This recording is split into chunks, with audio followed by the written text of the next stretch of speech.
Hai semuanya, akhirnya saya bisa duduk di sini untuk bercerita soal tetangga yang kapan hari itu teman-teman, yang pernah saya singgung di video sebelumnya. Ternyata banyak banget teman-teman online yang minta dibikinin video kayak gini ya, bukan live. Jadi sekarang saya buatkan videonya, saya mau bercerita tentang tetangga yang belakang rumah itu teman-teman. Tapi sebelumnya saya mau jawab pertanyaan dari teman online yang kapan hari komen ya. Sekarang saya mau jawab dulu pertanyaannya dari Ben Q6S2D. Pertanyaannya begini, Mbak Eni kan serumah sama mertua, itu masalah kebutuhan keluarga apa sama-sama mengeluarkan uangnya? Maaf ya Mbak, kepo, nggak dijawab juga nggak apa-apa, ya nggak maksa. Oke, saya mau jawab. Jadi karena saya ini ikut mertua untuk kebutuhan keluarga, itu semua diserahkan ke Bu Mer.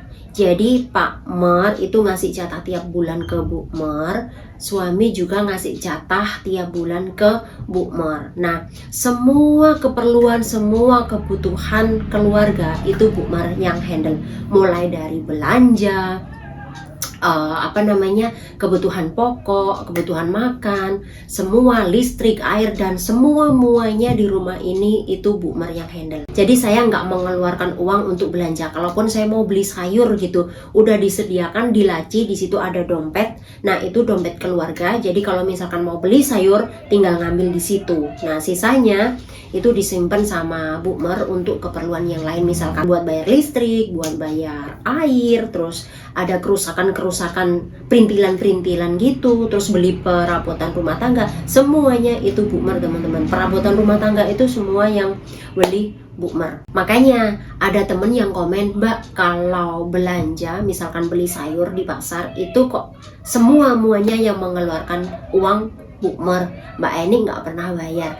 Iya, karena uang saya utuh buat saya ya. Uang belanja udah diserahin ke Bu Mer yang mengatur semuanya. Gitu ya teman-teman. Itulah jawabannya ya. Semoga jawaban ini sudah nggak jadi penasaran lagi ya. Dan sekarang saya mau lanjut untuk bercerita tentang tetangga. Saya pakai singkatan aja ya. Bu Mer saya singkat jadi BM, tetangga belakang rumah saya jadikan TB, dan tetangga samping rumah saya jadikan TS gitu. Cerita ini sebelum adanya Aryan. Dulu saya bahkan sampai sekarang ya, saya itu orangnya rajin ke taman sama suami, olahraga di taman gitu ya. Kalau pagi nggak sempat, pasti sorenya ke taman setiap hari, rajin ya. Nah, karena saya orangnya suka bunga, di taman itu kan banyak banget macam bunga, warna-warni bunga. Saya tuh berpikir, gimana ya kalau saya ambil benih dari bunga ini, saya tabur di belakang rumah, karena belakang rumah itu ada taman kotak gitu kan. Di video sebelumnya saya juga pernah ngesut, disitulah tempatnya. Nah taman ini posisinya kalau dari rumah saya itu belakang. Nah tapi kalau posisi dari TB itu depan rumahnya gitu. Jadi alangkah baiknya kalau saya tabur di situ, nanti semisal bisa berbunga warna-warni gitu kan, cantik ya. Sebagian nanti akan saya taruh di pot, saya belikan pot gitu, saya taruh di beranda, di balkon gitu. Nah saya ambillah benih itu dari taman, saya kumpulin benih-benih yang udah kering itu, saya ambil, saya bawa pulang, terus saya sebar di taman itu. Nah setelah selang beberapa hari, bukan beberapa hari, mungkin 1 atau 2 mingguan, bahkan saya sudah lupa kalau saya nyebar itu ya. Waktu saya jemur baju itu TB ke teras, manggil saya. Beliau tanya, kamu habis buang sesuatu ya? Saya mikir, buang apa ya? Saya pikir-pikir, buang apa dan kapan saya buang sesuatu itu, saya mikir.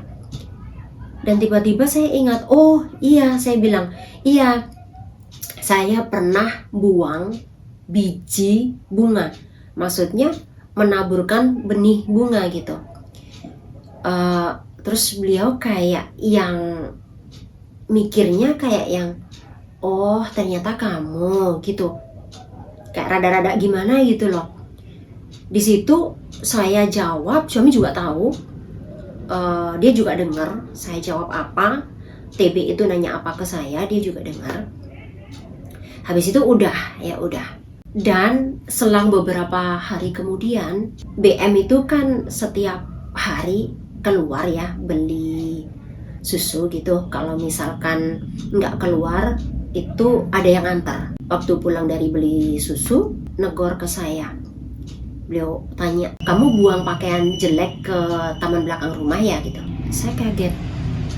Oh, enggak, saya enggak buang pakaian. Bahkan Anda sendiri juga tahu kalau saya punya pakaian yang udah nggak saya pakai, itu saya donasikan. Dan di situ menyinggung ada pakaian atau ada kain hitam dalam arti, mohon maaf sekali lagi, kain hitam di sini itu dalam arti kayak bisa dibilang guna-guna gitu ya.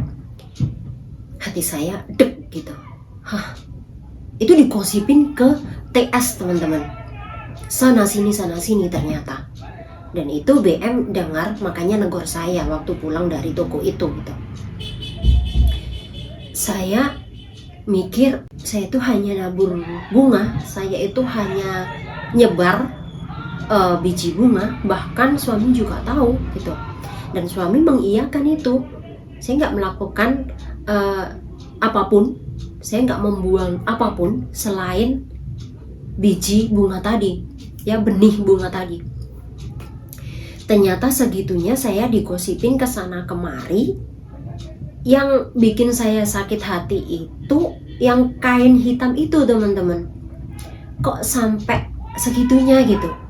Apa salah saya? Bahkan saya juga ngobrol sama TB aja enggak pernah gitu. Saya orangnya kalau nggak penting-penting amat itu saya nggak pernah ngobrol teman-teman.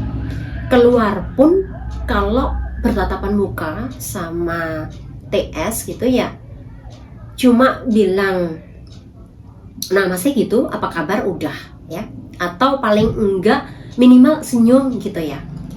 Dan semenjak kejadian itu saya mengurung diri, saya memagari hati saya mengunci mulut saya menutup mata saya untuk tidak bilang halo apa kabar ke semuanya, TS, TB semuanya. Keluar ya keluar, pulang ya pulang gitu. Dan agak lama juga saya nggak senyum, saya nggak mau menyapa. Dan akhirnya BM dikomplain ya sama TB, sama TS, kiri kanan. Kok menantuku sekarang sombong ya? Gak pernah senyum lagi, gak pernah nyapa lagi ke kita-kita, ke kami-kami gitu. Dan BM menyampaikan hal itu ke saya diam aja. Karena sakit teman-teman ya. Saya sakit, cuman saya nggak mau mengutarakannya itu, nggak mau menyumpahin itu, nggak mau istilahnya mendoakan yang jelek-jelek, nggak, udah biarkan saja. Yang penting saya konsentrasi dengan diri saya sendiri gitu. Mengingat saya di sini sendiri, mengingat saya di sini numpang hidup istilahnya. Saya nggak mau neko-neko istilahnya ya. Kemudian suatu hari waktu saya ke pasar sama BM, ketemulah dengan TB ini sama anak ceweknya. Beliau itu punya dua anak ya, yang satu anak pertama itu cowok, yang kedua cewek. Mereka belum ada yang menikah, yang cewek masih kuliah dan sekarang udah bekerja semuanya ya. Ketemulah di pasar beliau sama anak ceweknya dan menyapa BM gitu ya. Mereka ngobrol, di tengah-tengah obrolan itu BM nyenggol tangan saya, ini loh TB gitu. Saya natap beliau itu kayak gimana sih teman-teman, orang yang ada luka batin terus ketemu sama orang yang melukai batin kita gitu. Rasanya kayak sinis-sinis gimana gitu ya. Saya bilang ke BM, oh ini yang nyebarin gosip itu ya mengenai saya yang buang kain itu ya gitu. Saya bilang langsung seperti itu. Mereka berdua bilang iya gitu. Saya nggak ngobrol, saya mengalihkan pandangan saya pura-pura lihat-lihat sayur gitu. Mereka selesai ngobrol, saya dan BM lanjut belanja, kemudian pulang ya. Dan semenjak kejadian itu, saya itu kalau jemur baju misalnya ada TB itu saya langsung ke dalam. Selesai nggak selesai jemur bajunya, saya ke dalam dulu menunggu TB untuk masuk ke dalam. Saya nggak mau lagi untuk lihat wajah beliau gitu. Dan singkat cerita, entah bagaimana suami beliau sakit ya, agak lama sakitnya. Katanya sih sakitnya darah tinggi, tapi saya nggak tahu pastinya bagaimana dan saya nggak mau nanya-nanya. Sampai akhirnya suami beliau innalillahi, dan belum lama suami beliau innalillahi disusullah dengan putranya itu kecelakaan. Saya nggak tahu gimana ceritanya, lagi-lagi saya juga nggak mau nanya-nanya. Cuman saya dengar waktu BM cerita ya sama keluarga gitu, katanya waktu itu pulang malam bawa motor dalam kondisi mabok, lumayan parah, dibawa ke rumah sakit. Bagian kepala belakang itu lumayan parah, kaki beberapa hari ya di rumah sakit. Pulang dari rumah sakit masih terapi dan beliau membutuhkan bantuan buat terapi putranya atau untuk melatih otot-ototnya ya. Jadi kalau setiap pagi itu diajak jalan-jalan di teras gitu ya, mondar-mandir sambil jalannya pakai tongkat gitu, didampingi sama seseorang yang dimintai tolong itu gitu ya. Terus nggak lama kemudian disusullah putrinya kecelakaan juga, dan katanya itu kecelakaannya waktu sore hari. Dia itu pergi ke ATM mau ambil uang teman-teman. Pulang dari ATM kayaknya itu ditabrak ya. Lagi-lagi kepala bagian belakang itu agak parah, dibawalah ke rumah sakit ya. Jadi kejadian ini berturut-turut ya, setelah suaminya beliau, kemudian putranya, kemudian disusul putrinya gitu. Dengan kejadian yang berturut-turut seperti itu, hati saya itu kayak kasihan banget ya gitu. Saya mau mencoba untuk memaafkan, walaupun saya tidak mendoakan yang jelek-jelek ya, tapi dengan kejadian yang berturut-turut seperti itu, saya itu kayak merasa kasihan gitu, karena sekarang udah janda dengan anak 2 yang kedua-duanya belum menikah gitu. Makanya saya mencoba untuk berbaik hati lagi dengan mengucap salam, dengan ngobrol. Apalagi sekarang Aryan itu sering ke balkon gitu, sering manggil-manggil, sering ngobrol gitu. Jadi saya dampingin Aryan di situ, ikut ngobrol gitu. Sekarang saya udah mencoba untuk melupakan hal itu.